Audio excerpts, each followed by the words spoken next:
కేటీఆర్ మాట్లాడుతున్నారు, లైవ్ లో చూద్దాం. నీళ్లు నిధులు నియామకాలు అనే ట్యాగ్ లైన్ ఎక్కడో పోయింది. ఇవాళ ఏం జరుగుతుంది రాష్ట్రంలో అంటే నిందలు, దందాలు, చందాలు. బీఆర్ఎస్ మీద నిందలు, బీఆర్ఎస్ మీద నిందలు, బిల్డర్లతో కాంట్రాక్టర్లతో దందాలు, రాహుల్ గాంధీకి చందాలు. ఇది ఇవాళ ఈ కాంగ్రెస్ ప్రభుత్వం చేస్తున్న పని. సిగ్గు లేకుండా ఇవాళ నిస్సిగ్గుగా రాష్ట్ర ముఖ్యమంత్రి కానీ అదేవిధంగా భారతీయ జనతా పార్టీ కానీ నీళ్ల విషయంలో చేస్తున్న దుష్ప్రచారాన్ని తిప్పికొట్టడానికే ఈరోజు హరీష్ రావు గారు మీ అందరికీ వివరంగా సమాచారం ఇస్తారు. అందులో ముఖ్యంగా మిత్రులు నేను గమనించాలని కోరుతున్నది ఒకటే. మార్బీ అనే ఒక గుజరాత్లో ఒక ప్రాంతంలో ఒక పెద్ద బ్రిడ్జ్ కూలిపోయి 140 మంది చచ్చిపోయినా ఏ ఎన్డీఎస్ఏ బోదు, ఎవడు బోడు, ఏ ఏజెన్సీ బోదు. 140 మంది చావులకు ఫలానావాడు బాధ్యుడు అని ఒక బాధ్యతాయుతమైన ఏ ఏజెన్సీ మాట్లాడదు, కేంద్ర ప్రభుత్వం మాట్లాడదు, గుజరాత్ ప్రభుత్వం మాట్లాడదు. బీహార్లో 4 రోజులకు ఒకసారి ఒక్కొక్క బ్రిడ్జ్ కూలుతున్నా అడిగే నాతుడు లేడు. అదే తెలంగాణలో ఇక్కడ కాంగ్రెస్ ప్రభుత్వం ఉన్నప్పటికీ సుంకిశాల రిటైనింగ్ వాల్ కూలిపోయి 100 కోట్లు నష్టమైన ఎన్డీఎస్ఏ రాదు, ఎవడు రాడు. అట్లాగే ఎస్ఎల్బీసీ టన్నల్ వీళ్ళ అవినీతి కమిషన్ల కక్కుర్తితో అది నిజంగా మళ్ళా తిరిగి రివైవ్ చేసే పరిస్థితి ఉందా లేదా అని కూడా సోయి లేకుండా, కనీసం ఆలోచన లేకుండా, ఇంగిత జ్ఞానం లేకుండా పూర్తి స్థాయిలో కుప్పగూలిపోయి 8 మంది చచ్చిపోయి దగ్గర 100 రోజులు దాటిపోయినా ఇప్పటి వరకు ఉత్తమ కుమార్ రెడ్డి మాట్లాడాడు, రేవంత్ రెడ్డి మాట్లాడాడు, కేంద్ర ప్రభుత్వంలో ఉన్న ఒక్క మంత్రి మాట్లాడాడు, ఎవరు బాధ్యత తీసుకున్న మనిషి లేడు. అట్లాగే వట్టెం పంప్ హౌస్ మునిగిపోయిన ఈ కాంగ్రెస్ ప్రభుత్వం వచ్చిన తర్వాత దాని గురించి మాట్లాడేటోడు లేడు. అట్లాగే పెద్దవాగు ఒకసారి కాదు 2 సార్లు కొట్టుకొని పోయిన ప్రాజెక్టు అడిగేవాడు లేదు. కానీ కాళేశ్వరం విషయంలో మాత్రం హరీష్ రావు గారు, కేసీఆర్ గారు 100 సార్లు చెప్పారు. కాళేశ్వరంలో 100 కంపోనెంట్లు ఉంటే ఒక్క కంపోనెంటు ఒక బ్యారేజ్, అందులో 3 బ్యారేజీలు, 19 రిజర్వాయర్లు, 21 పంప్ హౌజులు, 100 కిలోమీటర్ల సొరంగ మార్గాలు, 1000 కిలోమీటర్ల ప్రవాహ కాలువలు ఉన్నాయి, 100 కంపోనెంట్లు ఉన్నాయి.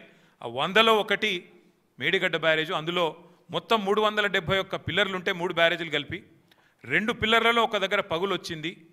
దాన్ని పట్టుకొని దున్నపోతూ ఈనింది అని కాంగ్రెస్ వాడంటే దుడ్డెను కట్టేయమని బీజేపీ వాడు 2 రోజుల్లో ఎన్డీఎస్ఏ రిపోర్ట్ అని వడ్డించి ఎన్డీఏ రిపోర్ట్ బీజేపీ ఆఫీస్లో తయారు చేసి ప్రజల్ని భ్రమింపజేసే ప్రయత్నం చేసినారు. దానికి తిరుగులేని విధంగా ఎల్ఎన్టీ అనే సంస్థ ఏ సంస్థనైతే పార్లమెంట్ భవనం కట్టిందో, ఏ సంస్థనైతే కాంగ్రెస్ పార్టీ కేంద్ర కార్యాలయం కట్టిందో ఆ సంస్థ మొన్ననే స్పష్టంగా చెప్పింది, ఈ నివేదికను మేము తిరస్కరిస్తున్నాం, ఎన్డీఎస్ఏ రిపోర్టు ఇది చెత్తబుట్టలో పడేయడానికి తప్ప ఎందుకు పనికిరాని రిపోర్ట్ అని చెప్పినారు. అట్లాగే ఆ సంస్థనే ఏ సంస్థనైతే నేను అడుగుతున్నా రేవంత్ రెడ్డిని, ఏ సంస్థనైతే మేడిగడ్డ బ్యారేజ్ కట్టిందో ఆ సంస్థ నిజంగానే పనికిరాందైతే మరి కాంగ్రెస్ పార్టీ కార్యాలయం కూడా ఆ సంస్థతో ఎందుకు కట్టించినామని నేను అడుగుతా ఉన్నా.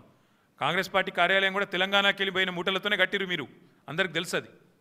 అందుకే మేము అనేది ఇవాళ వాస్తవాలు తెలియజెప్పడానికి తెలంగాణలో జరుగుతున్న దుష్ప్రచారం 2 పార్టీలు ఒకటై కాంగ్రెస్ బీజేపీ కుమ్మక్కై ఇవాళ దున్నపోతు ఈనిందని ఒకడంటే దుడ్డెను కట్టేయమని ఇంకోటి అన్నట్టుగా ఇద్దరు ఒకటై నీళ్ళిచ్చిన కేసీఆర్ మీద, నీళ్ళిచ్చి కన్నీళ్లు తుడిచిన కేసీఆర్ ప్రభుత్వం మీద అభాండాలేసే ప్రయత్నం ఏదైతే చేస్తున్నారో, కమిషన్ పేరిట ఏదైతే నాటకాలు ఆడుతున్నారో ఆ విషయంలో వాస్తవాలు బట్టబయలు చేయడానికే ఇవాళ హరీష్ రావు గారిని నేనే కోరినా. మీరు దయచేసి చెప్పాలి, మీరు ఎందుకంటే మీకున్న అనుభవం ఎవరికీ లేదు. కానీ ఇది ఈ పరంపరలో మొదటిది ఈరోజు ఈ మీటింగ్. నేను హరీష్ రావు గారిని కోరుతా ఉన్నా. ఇక్కడే కాదు, నేను మొన్ననే డాలస్లో తర్వాత లండన్లో చాలామంది ఎన్ఆర్ఐ మిత్రులను కలిసిన. వాళ్ళందరూ అంటున్నారు, అన్న మాకు కూడా చెప్పండి వివరాలు, మాకు కూడా చెప్పండి విషయాలు, మాకు కూడా చెప్తే మేము కూడా సోషల్ మీడియాలో చెప్తామన్నా, ప్రచారం చేస్తాము.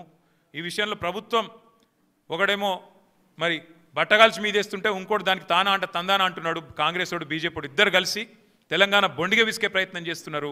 తెలంగాణ ముఖ్యమంత్రిగా కేసీఆర్ గారు చేసిన పనిని ఇవాళ కావాలని మరి దాని మీద అపవాదులు వచ్చే విధంగా, దాని మీద అనుమానాలు కలిగే విధంగా ప్రచారం చేస్తున్నారు. వాస్తవాలు చెప్పండి, మాకు కూడా జూమ్ మీటింగ్లు పెట్టండి అని వారు కోరితే హరీష్ రావు గారిని కోరినాను. అటు ఎన్ఆర్ఐ మిత్రులు కానీ ఇక్కడ ఉండే ఇంకా ఎవరన్నా మిత్రులు కూడా మేము కూడా తెలుసుకోవాలనుకుంటున్నామంటే వారికి కూడా ఇంకా కావాలంటే జిల్లాల దాకా కూడా పోతాం. ప్రతి చోట కూడా ఖచ్చితంగా ఈ విషయంలో నిజాలు చెప్తూనే పోతాం. చివరిగా 2 మాటలు నేను చెప్పేది. ఒకటి, మేము ఇది మొదటి ప్రయత్నం కాదు, మేము ఆల్రెడీ ఒక పెద్ద బృందం అందరం కలిసి మేడిగడ్డ పోయినాం. అది పొయ్యి కూడా దాదాపు మీ అందరూ వచ్చినారు, మీడియా మిత్రులు కూడా వచ్చారు మా ఎంబడా రోజు, 9 నెలలు అయినట్టుంది. వెంటనే రిపేర్ చేయాలి, నీళ్ళు ఇవ్వాలి, ఇచ్చే అవకాశం ఉండగా కూడా ఇస్తలేరు అని చెప్పి ఎన్డీఎస్ఏ యాక్ట్ కూడా చూపెట్టినాం. యాక్ట్లో కూడా క్లియర్గా రాసుంది ఓనర్ ఎవరైతే ఉంటారో వాళ్ళు వెంటనే రిపేర్ చేయాలని. కానీ అది కూడా ఇప్పటివరకు ప్రభుత్వం పట్టించుకోవట్లేదు, రైతుల పొలాలు ఎండబెడుతున్నది. ఆ విషయంలో కూడా ప్రభుత్వం తన వైఖరి చెప్పాలి. రెండవది, హరీష్ రావు గారు మొన్ననే ప్రెస్ మీట్ పెట్టి వివరంగా చెప్పారు. గోదావరి జలాల విషయంలో ఆంధ్రప్రదేశ్ రాష్ట్రం ఇవాళ అనుమతులు లేకుండా కడుతున్న ప్రాజెక్టు మీద ముఖ్యమంత్రి మాట్లాడాడు, బీజేపీ కేంద్ర మంత్రులు మాట్లాడరు. ఒక్కడంటే ఒక్కడు కాంగ్రెస్ వాడు కానీ బీజేపీ వాడు కానీ నోరు విప్పడు, నోరు తెరవడు, కనీసం మాట్లాడరు. అందుకే గోదావరి జలాల విషయంలో కానీ కృష్ణా జలాల విషయంలో కానీ ఈ రాష్ట్ర రైతాంగానికి, రైతాంగ ప్రయోజనాలకు ఎన్నటికైనా శ్రీరామ రక్ష కేసీఆర్ గారి నాయకత్వమే అనే మాట చెబుతూ ఇప్పుడు పెద్దలు హరీష్ రావు గారు మిగతా విషయాలు వారి ప్రజెంటేషన్ రూపంలో వివరించాలని కోరుతూ జై తెలంగాణ.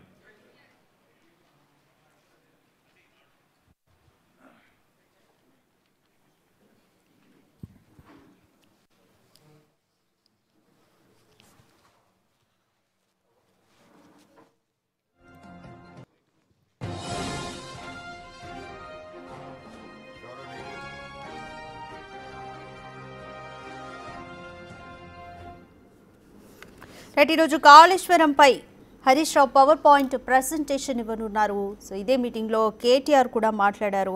కాంగ్రెస్ కార్యాలయాన్ని కట్టింది కూడా ఎల్ఎన్టీని అంటూ కేటీఆర్ వ్యాఖ్యానించారు. పేరున నమస్కారం. ముఖ్యంగా కేటీఆర్ గారు ఈ విషయాలు ప్రజల్లోకి వెళ్ళాలి, తప్పకుండా మన బీఆర్ఎస్ పార్టీ తరఫున మీడియాకు వెళ్తున్నటువంటి మిత్రులకు కానీ శాసనసభ్యులకు కానీ ఈ కాంగ్రెస్ చేస్తున్న దుష్ప్రచారాన్ని చెప్పాల్సినటువంటిది అవసరం చాలా ఉంది అని గత కొద్ది రోజులుగా వారు 2-3 సార్లు నాతో మాట్లాడడం జరిగింది. ఎందుకంటే కాంగ్రెస్ కూర్చోబెట్టండి బాబు, జర్నలిస్టులకు వచ్చిండ్రు, వాళ్ళని కూర్చోబెట్టి మీరు ఇట్లా నువ్వు లేవు బిడ్డ. అయితే ఈరోజు మేము చెప్పేవన్నీ కూడా 100% వాస్తవాలు, ఆధారాలతోని, డాక్యుమెంట్లతోని ఈరోజు మీకు వివరించే ప్రయత్నం చేస్తున్నాం. ఏది రాజకీయ ఉపన్యాసం కానే కాదు, ఏ ఒక్కటి కూడా అవాస్తవాలు చెప్పడమో కాంగ్రెస్ నాయకుల్లాగా రేవంత్ రెడ్డి లాగా బట్టగాల్చి మీదేసే ప్రయత్నమో మేము చేయలేదు. ఎందుకంటే కేసీఆర్ గారు మా అందరికీ నేర్పింది ఒకటే, ఎన్నో త్యాగాలతోని పోరాటాలతోని తెలంగాణ సాధించాం. మనకు రాజకీయాల కంటే కూడా రాష్ట్రం ముఖ్యం, రాష్ట్ర ప్రజల ప్రయోజనాలు ముఖ్యం. అధికారంలో ఉన్న ప్రతిపక్షంలో ఉన్న రాష్ట్ర ప్రయోజనాల కోసమే పనిచేయాలనేదే కేసీఆర్ గారు ఎప్పుడు కూడా మాకు చెప్తూ ఉంటారు. అందువల్ల ఈరోజు కూడా ఒక బాధ్యతాయుతమైనటువంటి ప్రతిపక్షంగా ఈ కాళేశ్వరం ప్రాజెక్ట్ మీద, కాళేశ్వరం అనేది definitely it is a life line to the state of Telangana. ఇది ఒక జీవధార. ఈరోజు ఈ కాళేశ్వరం మీద కేవలం రాజకీయాల కోసం కాంగ్రెస్ పార్టీ దుష్ప్రచారం చేయడం కోసం, బురద జల్లడం కోసం, రాజకీయ లబ్ధి పొందడం కోసం ఈ ప్రాజెక్టును మరమ్మతు చేయకుండా తాత్సారం చేసే ప్రయత్నం చేస్తుంది. అంటే రాష్ట్ర ప్రయోజనాల కంటే రాజకీయ ప్రయోజనాల మీదనే కాంగ్రెస్ పార్టీ ఎక్కువ దృష్టి పెడుతూ బురద జల్లే ప్రయత్నం చేస్తుంది. అందువల్ల ఈ ప్రజెంటేషన్లో చాలా వివరంగా మీకు చెప్పే ప్రయత్నం చేస్తాం. అందరికీ సాఫ్ట్ కాపీసు, హార్డ్ కాపీస్ కూడా పంపిస్తున్నాం. ఒకటేమో ఈ బ్రీఫ్ ప్రజెంటేషన్, ఒకటి పీపీటీ మీ అందరికీ షేర్ చేశాం.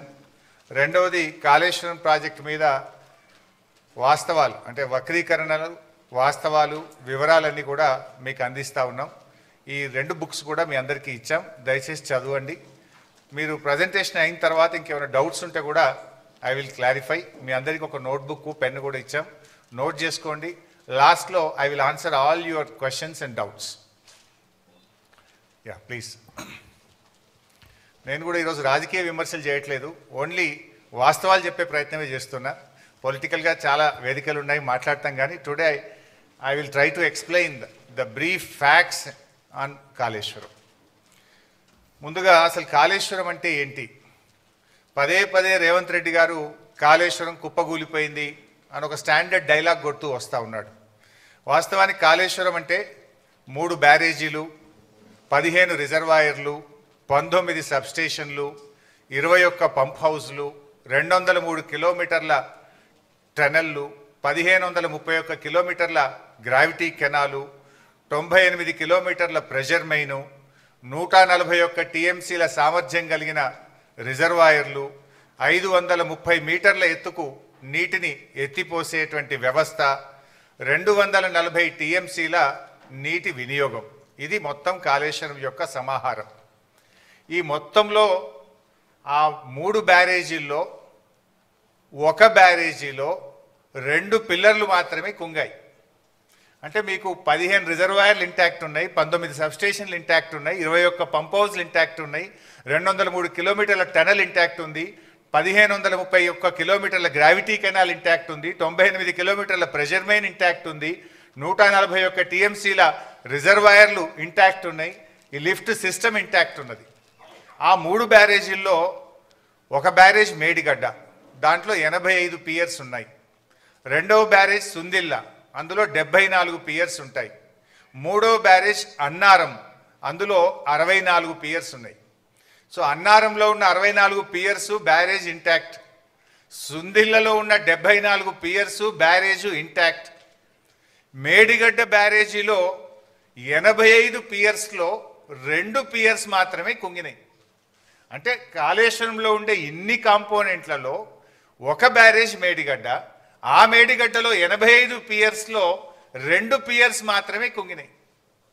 దానికి మొత్తం కాళేశ్వరమే కుప్పగూలింది అనేటువంటి ఒక దుష్ప్రచారాన్ని చేసేటువంటి ప్రయత్నం గత కొంతకాలంగా కాంగ్రెస్ ప్రభుత్వం చేస్తుంది. అంటే ఈ 100 కాంపోనెంట్స్ అన్నీ కూడా ఇంటాక్ట్ ఉన్నాయి, అన్ని పియర్స్ మిగతా బ్యారేజీల్లో ఇంటాక్ట్ ఉన్నాయి.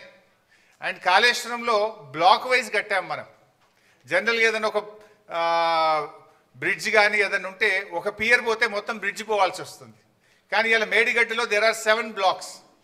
సో ఒక్కొక్క బ్లాక్లో కొన్ని పియర్స్ ఉంటాయి, ఓవరాల్గా 85 పియర్స్ ఉన్నాయి. ఏదైనా రిస్టోరేజ్ చేయాలంటే ఒక బ్లాక్ను రిస్టోర్ చేస్తే మొత్తం బ్యారేజ్ ఇంటాక్ట్ ఉంటుంది. ఈ విషయం నేను చెప్పడం లేదు, ఎన్డీఎస్ఏ రిపోర్ట్లో కూడా చెప్పారు. అది కూడా నేను ముందు మీకు చూపించేస్తాను. సో నెక్స్ట్, అయితే ఈ మధ్యకాలంలో మీరు చూస్తే ఇది మొత్తం కాళేశ్వరం యొక్క సమగ్ర స్వరూపం. ఏం బాబు ఇది రావట్లేదు,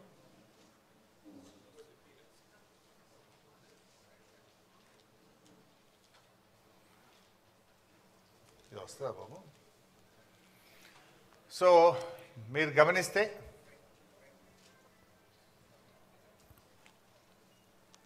లేదు, బ్యాక్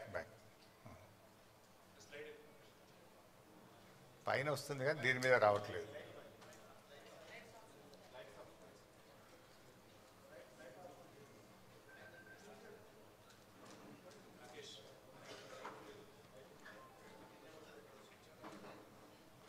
పర్లేదు, నేను ఐ విల్ ఎక్స్ప్లెయిన్ హియర్.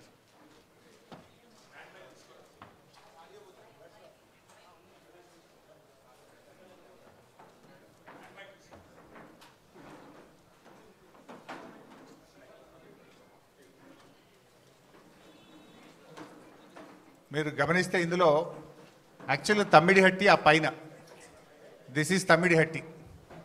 ఈ తమ్మిడిహట్టి దగ్గర నీళ్లు లేకపోతే మనం తమ్మిడిహట్టి ఈ సోర్స్ నుంచి ఇక్కడ ఎల్లంపల్లికి నీళ్ళు తెచ్చుకునే ప్రొవిజన్ ఉండేది. తమ్మిడిహట్టి నుంచి ఎల్లంపల్లికి నీళ్లు అవకాశం లేదు కనుక, నీళ్లు తక్కువ ఉన్నాయి కనుక తమ్మిడిహట్టి నుంచి మనము మేడిగడ్డకు రావడం జరిగింది. This is Medigadda, this is Annaram, then this is Sundilla. Sundilla నుంచి మనం ఎల్లంపల్లికి తెచ్చుకుంటాం. మారింది ఓన్లీ ఒకటే సిస్టమ్. తమ్మిడిహట్టి నుంచి ఎల్లంపల్లికి నీళ్ళు వచ్చే బదులు మేడిగడ్డ నుంచి ఎల్లంపల్లికి నీళ్లు తెచ్చాం. మారింది ఒకటే. ఇది మిగతాదంతా కూడా ఆల్రెడీ ఇంటాక్ట్ ఉన్నటువంటి సిస్టమే. ఇది కూడా ఎందుకు మార్చాము అనేది నేను ముందు ఎక్స్ప్లెయిన్ చేస్తాను. అంటే దానికంటే ముందు నేను చెప్పాల్సింది ఏంటంటే, కాళేశ్వరం యొక్క గొప్పతనం ఏంటంటే, కాళేశ్వరంకు దేర్ ఆర్ 3 సోర్సెస్. ప్రతిసారి మేడిగడ్డ నుంచే మనము నీళ్లు తీసుకురావాల్సిన అవసరం లేదు. పైన ఎస్ఆర్ఎస్పిలో బ్రహ్మాండమైనటువంటి వరద వస్తే, ఎస్ఆర్ఎస్పి ప్రాజెక్టుకు నీళ్ళు వస్తే, ఎస్ఆర్ఎస్పి నుంచి మిడ్ మానేరుకు డైరెక్ట్గా నీళ్లు తెచ్చుకుంటాం. మిడ్ మానేరుకు ఎస్ఆర్ఎస్పి నుంచే నీళ్ళు వస్తాయి. ఎస్ఆర్ఎస్పి నుంచి 2 రకాలుగా నీళ్ళు వస్తాయి మిడ్ మానేరుకు. ఒకటి వరద కాలువ ఉంది, రెండోది నార్మల్ ఎస్ఆర్ఎస్పి కెనాల్ ఉంది. సో గోదావరిలో మంచి వర్షాలు పడి ఎస్ఆర్ఎస్పి నిండితే గ్రావిటీ ద్వారా ఎస్ఆర్ఎస్పి నుంచి మనం మిడ్ మానేరుకు నీళ్లు తెచ్చుకోవడం జరుగుతుంది. సో మిడ్ మానేరుకు నీళ్ళు వచ్చినప్పుడు ఏమైందంటే we will operate Motors only from mid Maner. మన పంపింగ్ స్టేషన్స్ మిడ్ మానేర్ నుంచి వాడి అన్నపూర్ణ రిజర్వాయరు, రంగనాయక సాగర్ రిజర్వాయరు, తర్వాత మన మల్లన్న సాగర్, తర్వాత కింద కొండపోచమ్మ సాగర్, ఇవన్నీ కూడా మనం ఆపరేట్ చేస్తాం. ఇది మల్లన్న సాగర్, ఇది రంగనాయక సాగర్, ఇది Annapurna, then this is Mid Maner. ఇగో ఎస్ఆర్ఎస్పి నుంచి 2 సిస్టమ్స్ ఉన్నాయి. ఇది వరద కాలువ ద్వారా నీళ్ళు వస్తాయి, 2 ఎస్ఆర్ఎస్పి కెనాల్ ద్వారా కూడా నీళ్ళు వస్తాయి. సో మనకు ఎప్పుడన్నా గోదావరిలో మంచి వరద వచ్చినప్పుడు, మంచి వర్షాలు వచ్చినప్పుడు మనము ఈ మేడిగడ్డ ఆపరేట్ చేయము, ఎల్లంపల్లి కూడా ఆపరేట్ చేయము. డైరెక్టు ఎస్ఆర్ఎస్పి నుంచే మిడ్ మానేరుకు గ్రావిటీ ద్వారా నీళ్ళు వస్తే ఇక్కడి నుంచి మాత్రమే పంపింగ్ సిస్టమ్ను ఆపరేట్ చేసుకునే ఫెసిలిటీ ఉంది. Point number 1. పాయింట్ నెంబర్ 2, కొన్ని సందర్భాల్లో ఎస్ఆర్ఎస్పికి నీళ్ళు రావు, కానీ మనకు ఎల్లంపల్లికి నీళ్ళు వస్తాయి. ఈ పైన కడెం రిజర్వాయర్ నుంచి ఎల్లంపల్లికి వస్తాయి. ఎల్లంపల్లికి ఓన్ క్యాచ్మెంట్ కూడా ఉంది, కడెం క్యాచ్మెంట్ ఉంది. అప్పుడు ఎల్లంపల్లి నుంచి మోటార్ లాంచ్ చేసి మిడ్ మానేరు తెచ్చుకుంటాం. మిడ్ మానేరు నుంచి ఈ సిస్టమ్ అంతా కూడా నడుస్తుంది. ఈ 2 చోట్ల నీళ్లు రానప్పుడు, అంటే ఎస్ఆర్ఎస్పికి వరద నీళ్లు రానప్పుడు, కడెం నిండకుండా ఎల్లంపల్లికి కూడా నీళ్లు రానప్పుడు, ఎక్కడా నీళ్లు లేనప్పుడు కూడా తప్పకుండా నీళ్లు ఉండే పాయింట్ మేడిగడ్డ. అప్పుడు మాత్రమే మేడిగడ్డ నుంచి మోటార్ లాంచ్ చేస్తాం. అయితే ఈ మధ్య మీరు చూస్తే గవర్నమెంట్ కాళేశ్వరం వాడకుండానే పంట పండింది అని ఒక గోబల్స్ ప్రచారం చేస్తున్నారు కాంగ్రెస్ నాయకులు, ముఖ్యంగా ఉత్తమ్ కుమార్ రెడ్డి, రేవంత్ రెడ్డి పదే గోబల్స్ ప్రచారం చేస్తున్నారు. అది కాళేశ్వరం వాడకుండా కాదు, మనకు ఈసారి మంచి వర్షాలు పడ్డాయి. నార్మల్ రెయిన్ఫాల్ కంటే లాస్ట్ ఇయర్ ఎక్సెస్ రెయిన్ఫాల్ ఉంది తెలంగాణలో. అందువల్ల వర్షాలు బాగా పడడం వల్ల ఏమైంది, ఎస్ఆర్ఎస్పి నుంచి మిడ్ మానేరుకు నీళ్ళు తెచ్చుకున్నాం.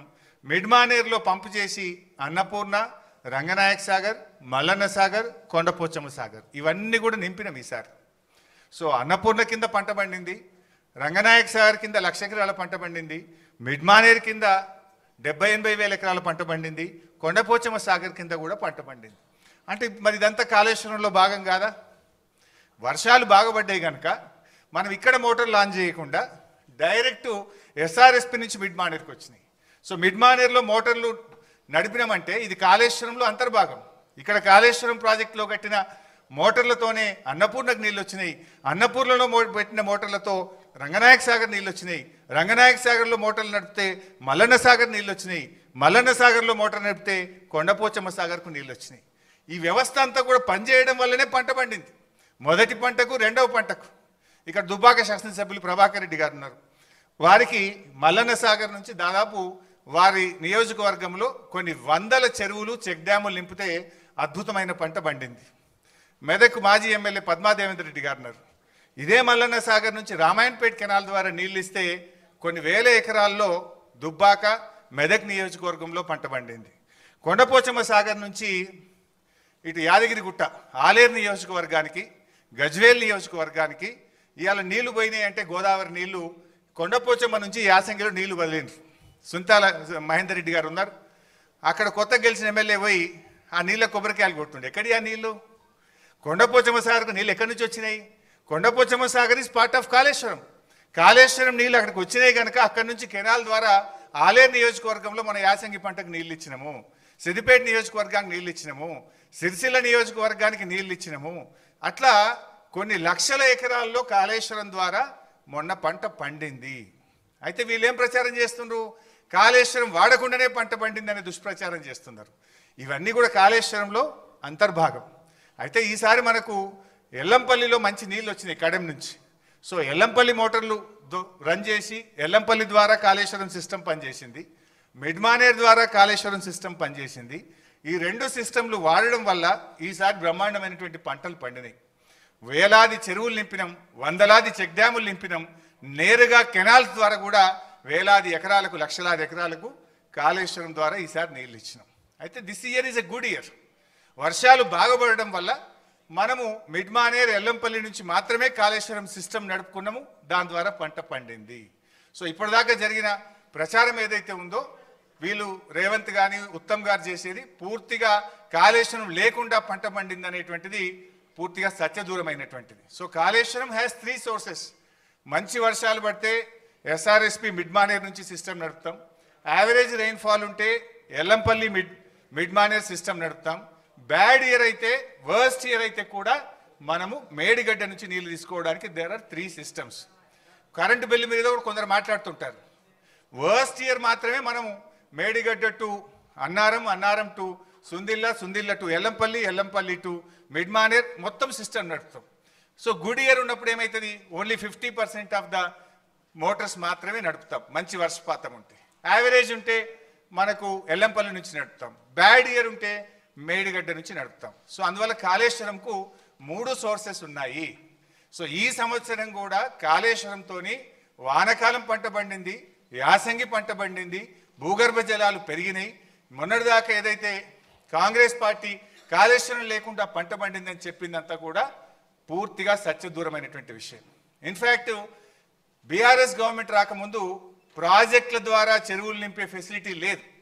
కానీ కేసీఆర్ గారు నిర్ణయం తీసుకొని దాదాపు 3200 తూములు కెనాల్స్కు పెట్టి వేలాది చెరువులు నింపేటువంటి ఒక కీలకమైన నిర్ణయం ఆ రోజు బీఆర్ఎస్ ప్రభుత్వం తీసుకున్నది. అందువల్లనే ఇప్పుడు ఈ ఫ్లడ్ ఫ్లో కెనాల్ ఇది కూడా ఒక రిజర్వాయర్గా మారిపోయి ఈ ఫ్లడ్ ఫ్లో కెనాల్కు 2 వైపులా చొప్పదండి, జగిత్యాల, కొరుట్ల నియోజకవర్గంలో ఈ ఫ్లడ్ ఫ్లో ద్వారా కూడా పెద్ద ఎత్తున చెరువులు నింపే కార్యక్రమం కూడా జరిగింది. వాగుల్లో కూడా ముఖ్యంగా మొన్న కూడా నేను పంపినాం. ఈ మన మిడ్ మానేర్ నుంచి మొన్న ఎండాకాలం దుబ్బాక నియోజకవర్గంలోని కుడవెల్లి వాగు నీళ్లు వదిలితే మన ముస్తాబాద్లోని అప్పర్ మానేర్ ప్రాజెక్టు నిండింది. అదేవిధంగా కొండపోచమ్మ సాగర్ నుంచి హల్దీ వాగులో నీళ్లు వదిలితే నర్సాపూర్ నియోజకవర్గం సుంతా లక్ష్మారెడ్డి గారి నియోజకవర్గంలో దాదాపు 10ల సంఖ్యలో చెక్ డ్యాంలలో వెల్దుర్తి, కొల్చారం, కౌడిపల్లి ఆయా మండలాలకు నీళ్లు వెళ్ళి బ్రహ్మాండంగా ఆ ప్రాంతంలో పంటలు పండినాయి. మన యాసంగిలో కూడా పంటలు పండినాయి. సో కాళేశ్వరం ద్వారా మనము యాసంగిలో కూడా బ్రహ్మాండమైనటువంటి పంటలు పండినాయి. సో కాళేశ్వరం వాడకుండా పంట పండిందని కాంగ్రెస్ చేస్తున్న దుష్ప్రచారం పూర్తిగా సత్యదూరమైనటువంటిది. Next right. So Kaleshwaram storage capacity Medigadda 16, Annaram 10, Sundilla 8. So అన్నీ కలిపి 141 టీఎంసీల సామర్థ్యం కాళేశ్వరం ప్రాజెక్టులో ఉంది. అయితే ఇక్కడ కూడా ఇంకా ముందు ఎక్స్ప్లెయిన్ చేస్తా. అయితే మన తెలంగాణ రాష్ట్రంలో మనకున్న ఒకే ఒక్క పెద్ద రిజర్వాయరు ఎస్ఆర్ఎస్పి.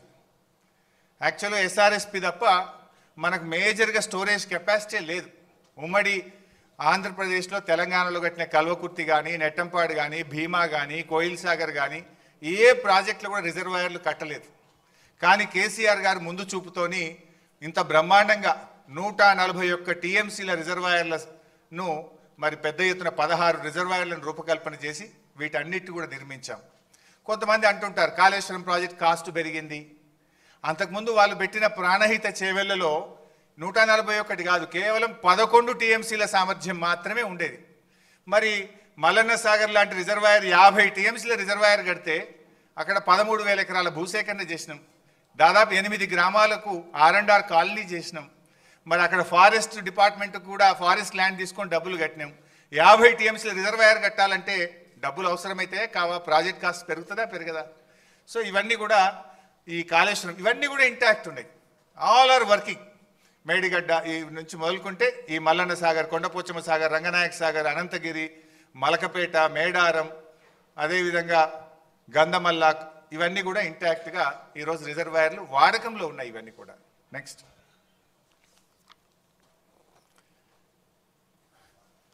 మీరు అప్పుడప్పుడు చూస్తుంటారు. రేవంత్ రెడ్డి ఒకసారి మాట్లాడతాడు కాళేశ్వరం మీద 1 ఎకరా బారలేదంటాడు.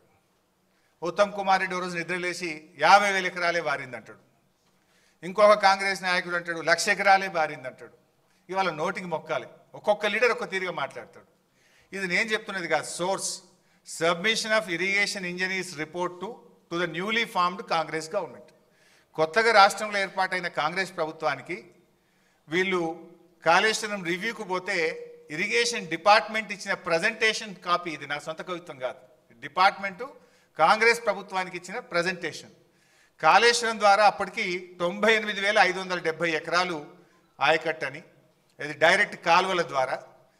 అదేవిధంగా కాలువల ద్వారా నింపిన 456 చెరువులను నింపడం ద్వారా 40,000 ఎకరాల ఆయకట్టు.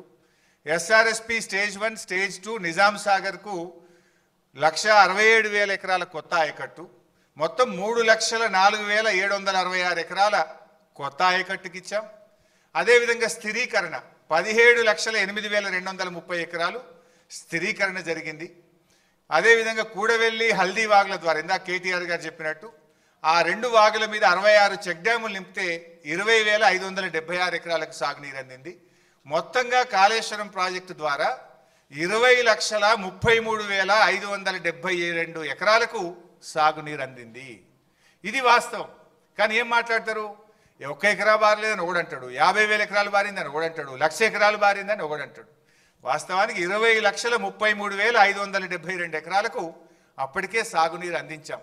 ఒక సంవత్సరం బాగా సివియర్ డ్రాట్ వస్తే ఎస్ఆర్ఎస్పికి కూడా రివర్స్ పంపింగ్ చేసినాం.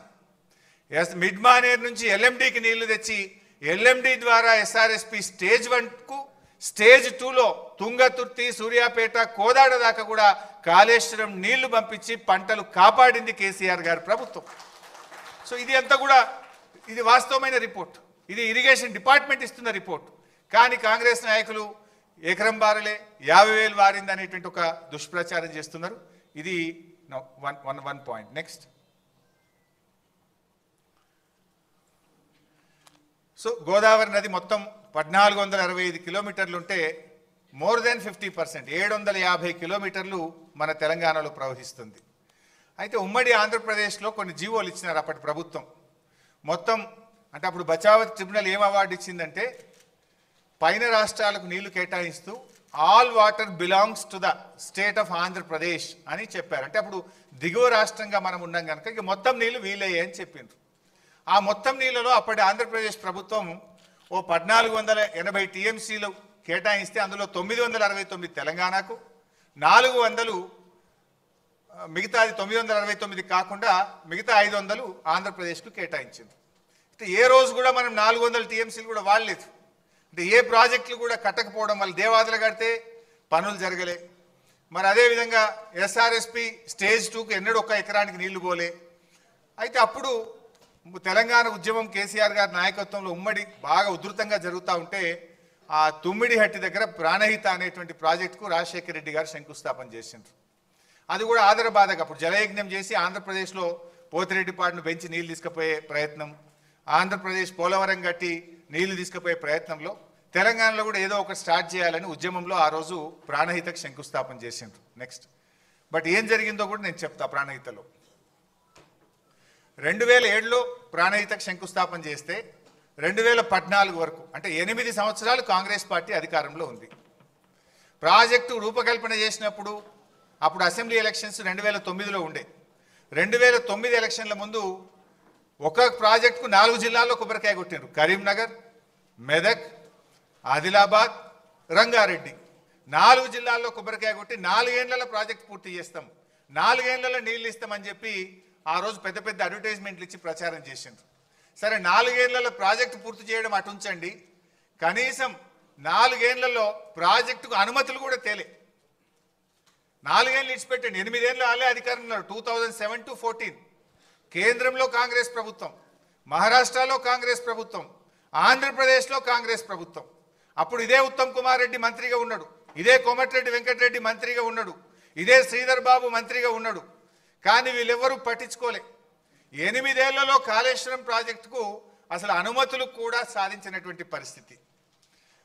తమ్మిడిహట్టి దగ్గర ఎక్కడైతే బ్యారేజ్ కడతామన్నారో దానికి మహారాష్ట్రతో అగ్రిమెంట్ చేయలేదు, మహారాష్ట్ర ప్రభుత్వాన్ని ఒప్పించే ప్రయత్నం చేయలేదు. అసలు అక్కడ ఒప్పుకోకుండా ఎక్కడైతే నిజంగా బ్యారేజ్ ఉందో ఆ బ్యారేజీ నిర్మాణం స్టార్ట్ చేయకుండా ఎక్కడెక్కడో పోయి టనళ్ళు కాలువలు తవ్వే ప్రయత్నం చేసిండ్రు. అసలు హెడ్ దగ్గర పని స్టార్ట్ చేయలేదు. అదేవిధంగా ఇది కాగ్ రిపోర్ట్. ఆ రోజు కాగ్ ఏం చెప్పిందో కూడా మనం చూస్తే substantial funds given as mobilization advance were blocked with the contractors as recovery thereof could not be affected due to poor progress of works. This way especially so in respect of Pranahita Chevella and Dumugudam Nagarjun Sagar tail ponds. అంటే CAG కూడా ఆ రోజు కాంగ్రెస్ ప్రభుత్వం యొక్క పనిని తప్పుపట్టింది. అందులో కింద ఒక దగ్గర ప్రాణహిత చెవెల్ల 1052 కోట్లు మొబిలైజేషన్ అడ్వాన్స్ ఇచ్చిండ్రు అని చెప్పి ఆ రోజు కాగ్ తప్పుపట్టింది. వాస్తవానికి ఇది 2012 రిపోర్ట్. కానీ మొత్తంగా 2014 వరకు వాళ్ళు ఇచ్చిన మొబిలైజేషన్ అడ్వాన్స్ ఎంత అంటే 2328 కోట్లు. సర్వే అండ్ మొబిలైజేషన్ అడ్వాన్స్ పేరు మీద 2009 ఎన్నికల ముందు కాంట్రాక్టర్లకు ఇచ్చిండ్రు, జేబులు నింపుకున్నారు. 2014 ఎన్నికల ముందు కాంట్రాక్టర్లకు ఇచ్చిండ్రు, జేబులు నింపుకున్నారు. పని మాత్రం జరగలేదు. 2328 కోట్లు సర్వే మొబిలైజేషన్ అడ్వాన్స్ పేరు మీద కాంట్రాక్టర్లకు పనులు చేయకుండా అడ్వాన్స్ ఇచ్చి అవినీతికి పాల్పడ్డది ఆనాటి కాంగ్రెస్ ప్రభుత్వం. ఆనాటి కాంగ్రెస్ ప్రభుత్వంలో వీళ్ళే మంత్రులు శ్రీధర్ బాబు, ఉత్తమ్ కుమార్ రెడ్డి, కోమటిరెడ్డి వెంకటరెడ్డి.